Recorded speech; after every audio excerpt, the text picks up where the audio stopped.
ہم گوشت پہ کپڑا ڈال دیتے تھے. ایک دن مولا میں کپڑا ڈالنا بھول گیا. مولا کی نگاہ گوشت پہ پڑ گئی. فریادیں کر کے کہنے لگے ہائے میرا غریب بابا، ہائے میرا پردیس بابا. میں نے کہا مولا پتہ نہیں صاحب آنے والے ہیں، پتہ ہوتا میں کپڑا ڈال دیتا. قصائی کو بلایا ادھر آ، یہ بتا جب تو نے حیوان کو ذبح کیا کیا تو نے اسے پانی پلایا تھا یا نہیں؟ کہتا ہے مولا میں مسلمان ہوں، میں نے پانی پلایا تھا. ایک مرتبہ کربلا کا رخ کر کے کہنے لگے ہائے میرا 6 مہینے کا علی اصغر، ہائے 3 دن کا پیاسا علی اصغر،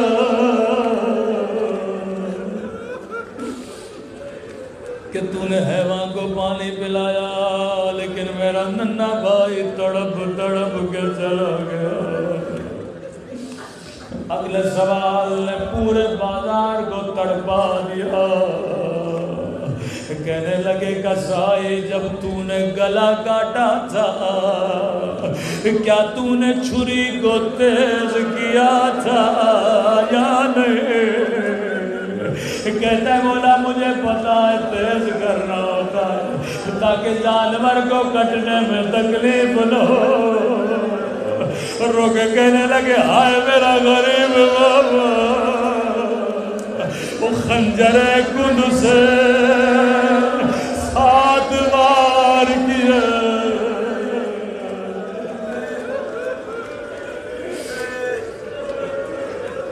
اگلے سوال پورے بازار میں کوہرام مچا دیا. فرمایا قصائی جب تو نے اس حیوان کو ذبح کیا کسی اور حیوان کے سامنے تو نہ کیا. کہتا ہے مولا میں مسلمان ہوں، میں آپ کا چاہنے والا ہوں. یہ شیعوں کو سفارش ہے کبھی حیوان کو حیوان کے سامنے ذبح نہ کیا کرو. مولا میں نے پیچھے جا کے ذبح کیا. فریاد کر کے کہنے لگے ہائے میری پھوپھی زینب 70 قدموں سے دیکھ رہی تھی والشبر جالس على صدره.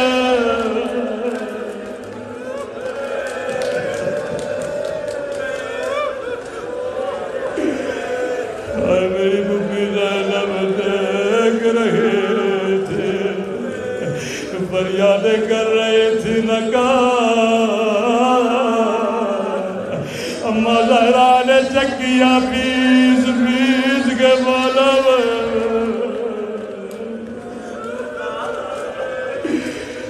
خدا مظلومیت حسین کا واسطہ